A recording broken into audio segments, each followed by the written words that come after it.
Ada di kota Madain Saleh, 4 jam dari kota Madinah. Ya, kotanya Nabi Saleh yang dulu dikenal dengan kaum Thamud yang mereka membunuh untanya Nabi Saleh. Sampai hari ini bangunan mereka masih ada. Bahkan gunung yang mereka tunjuk kepada Nabi Saleh, coba keluarkan unta dari sini. Kalau engkau keluarkan unta betina dari sini, dia bisa memberikan minum untuk semua masyarakat wilayah Madain Saleh, Madain ini, maka kami akan beriman. Ternyata setelah keluar mereka tidak beriman. Unta ini bukan unta yang lahir dari induk unta, keluar dari batu, gunung batu, dan gunung batunya masih ada di situ. Nabi SAW mengatakan, sungguh bila seseorang itu melakukan dosa, lalu dia mengatakan, wahai Rabbku, aku telah berbuat dosa maka ampunilah. Allah pun mengatakan, hambaku telah berbuat dosa, dan dia mengetahui bahwa dirinya memiliki Rabb yang mengampuni dosa. Lalu dia meminta ampun, maka aku telah mengampuni hambaku itu. Di sini dalam hadis sampai 3 kali diulangi. Orang itu buat dosa, 3 kali pun dia mohon ampun. Terus saja Allah maafkan kesalahannya. Yang penting Bapak Ibu sekalian, kita pada saat taubat kepada Allah itu benar-benar memenuhi syaratnya di saat itu. Kata Imam Nawawi rahimahullah, ada 3 syarat dari taubat dosa itu. Yang pertama, meninggalkan dosa itu seketika. Misalnya lagi zina, lagi riba, lagi mencuri, menipu, ghibah, gosip misalnya, fitnah atau apa saja, kita tinggalkan dosa itu seketika. Yang kedua, kita sesali, dan ketiga, kita janji sama Allah tidak akan mengulanginya.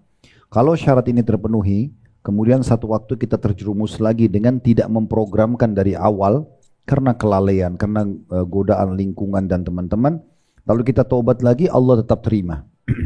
Allah tetap terima. Kata Nabi SAW, Allah tidak akan jenuh sampai kalian jenuh. Tapi ini jangan ditunggangi ya. Pembicaraan atau penyampaian seperti yang ditunggangi, oh kalau begitu saya tidak apa-apa buat dosa aja lagi, nanti taubat lagi, begitu terus. Kalau ini muncul di pemikiran Bapak Ibu sekalian, ini keliru. Yang kita sedang sampaikan adalah bagaimana luasnya rahmat Allah bagi hamba yang mau selalu bertobat kepadanya. Kalau ada opsional antara kita buat dosa lalu bertobat dengan kita buat amal soleh tanpa ada dosa, tentu kita pilih amal soleh. Kenapa kita harus berbuat dosa? Dalam agama Islam, amal soleh itu dipelajari untuk diterapkan. Sesuatu yang halal untuk dinikmati. Dan dosa itu, pelanggaran untuk dipelajari dan dijauhi, bukan untuk dicoba. Jadi nggak perlu misalnya, oh Allah haramkan babi, saya kan suka daging, udah saya mau coba dulu bagaimana babi, kenapa dia diharamkan? Nggak perlu, kita cukup tahu oh ini babi, ini loh fotonya dia atau ini jenis fisiknya hewan ini, ya udah setelah itu kita tinggalkan. Begitu juga dengan perzinahan, begitu juga dengan mencuri, begitu juga dengan semua pelanggaran. Karena efeknya pasti ada. Tidak ada dosa yang tidak punya efek, nggak ada. Jadi kalau Bapak Ibu sudah mulai buka pintu dosa, maka berarti siap dengan konsekuensi hukumannya. Makanya sebagian salaf mengatakan, saya melihat perubahan, saya mengetahui saya punya dosa di saat saya melihat perubahan sikap pasangan hidup saya, ya, tunggangan saya, bahkan tikus yang masuk ke dalam rumah saya. Jadi maksudnya efeknya tetap ada.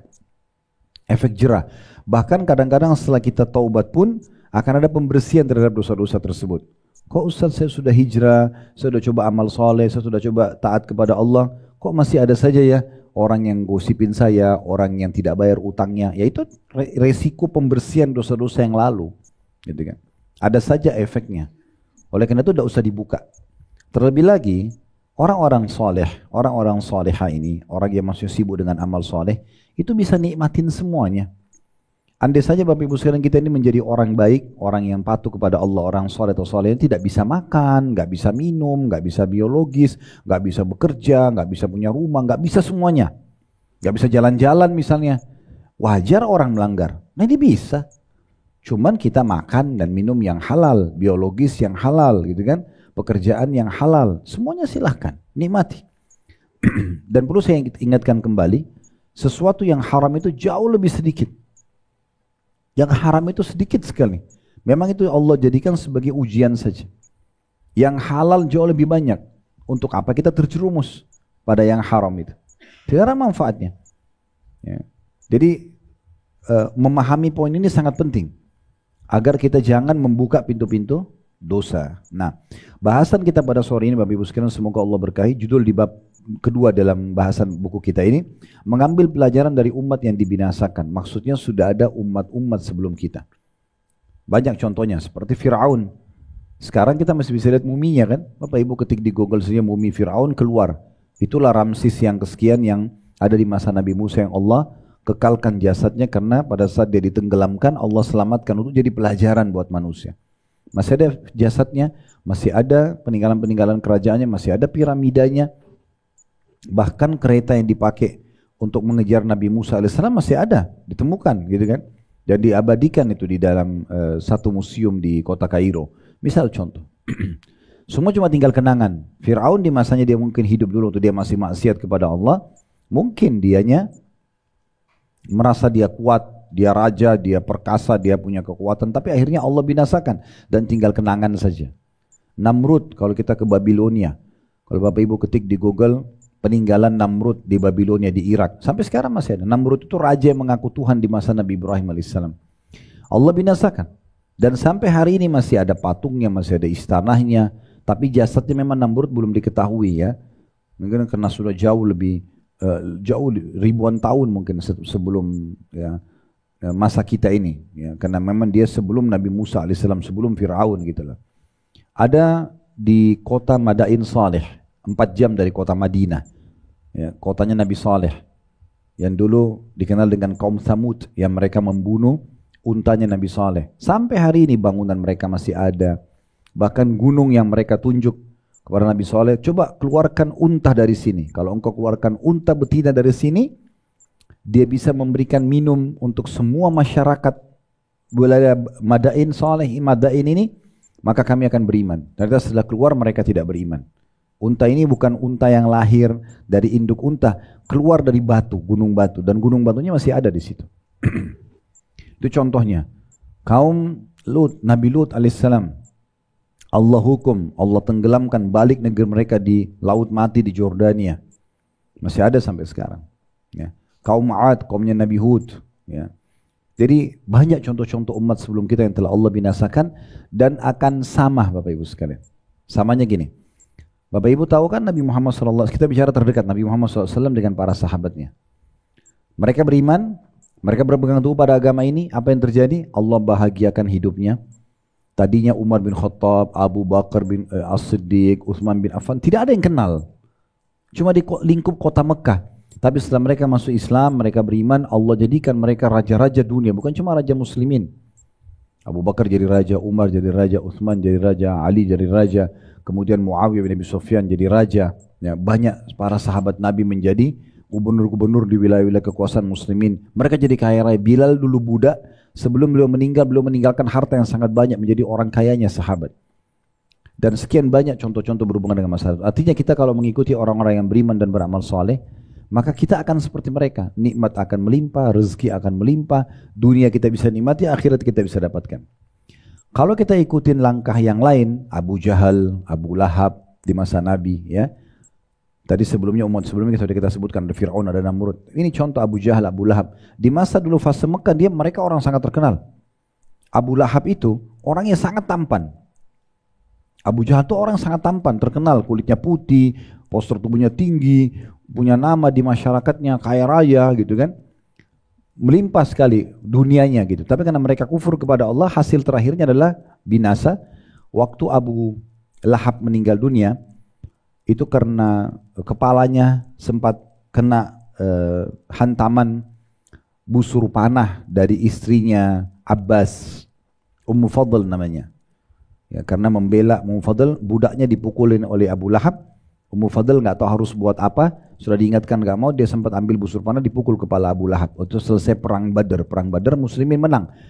Budaknya Ummu Fadl cerita tentang, oh itu yang di Badar itu yang menolong umat Islam malaikat. Maka Abu Lahab sempat marah. Maka dia memukuli budak itu. Budak ini budaknya Ummu Fadl, istrinya Abbas. Abbas ini paman Nabi.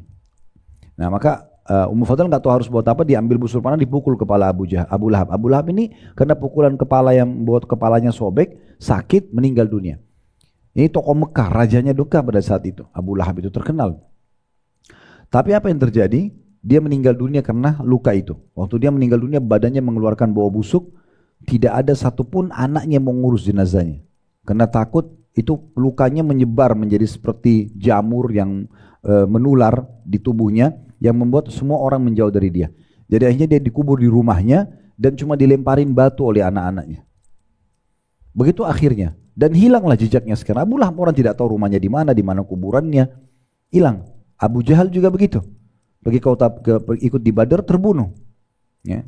Terbunuh pada saat itu. Nah, waktu terbunuh dimasukkan ke dalam sumur bersama tokoh-tokoh Quraisy yang lain 69 orang. Waktu itu semua dimasukkan dalam sumur dan habis kenangan Abu Jahal yang dulunya orang kaya Mekah hilang. Gak ada lagi dikenang gitu. Yang orang tahu cuma kekufurannya. Di dunia dia rugi, di akhirat dia rugi. Gitu. Beda sekali dengan Abu Bakar, dengan Umar yang justru beriman, Allah berikan kebahagiaan dunia dan di akhirat juga dapat jaminan-jaminan surga gitu. Nah ini mengambil pelajaran dari umat-umat sebelum kita. Yang jadi masalah Bapak Ibu sekalian, kalau kita memang betul-betul tidak pernah mengambil pelajaran, ini jadi masalah. Kadang-kadang ada orang subhanallah, dia satu kendaraan dengan temannya. Tabrakan nih, temannya mati di sebelah dia, tapi nggak ambil pelajaran. Dia cuma bilang, oh teman saya mati. Udah, yang penting dia selamat, subhanallah. Padahal bisa saja setiap saat Allah jadikan kejadian terulang dan dia yang mati. Berapa banyak orang yang selamat dari longsor, dari banjir, dari gempa gitu kan. Dia tidak ambil pelajaran. Dia cuma jadikan itu sebagai, oh itu teman saya dulu meninggal, oh itu tetangga saya meninggal. Seakan-akan dia ini makan hidup selamanya. Ini keliru. Ya, bahaya sekali kalau orang seperti ini. Oleh karena itu kita harus peka. Perlu saya titik beratkan dan saya ulang ini, saya ingatkan pada bab kita yang sebelumnya ya. Para kaum salafus saleh, orang-orang saleh sebelum kita itu Bapak Ibu sekalian, mereka sangat peka. Sampai pada tingkat kalau jalan di sebuah tempat, kakinya keselio kah, kesentuh batu kah, bahkan sampai mereka lewat di sebuah tempat mungkin ada bau busuk yang tercium di hidungnya, misalnya dari sampah yang orang buang, sudah cukup mereka membuat mereka istighfar dan segera taubat kepada Allah. Takut itu peringatan dari Allah, begitu pekahnya mereka.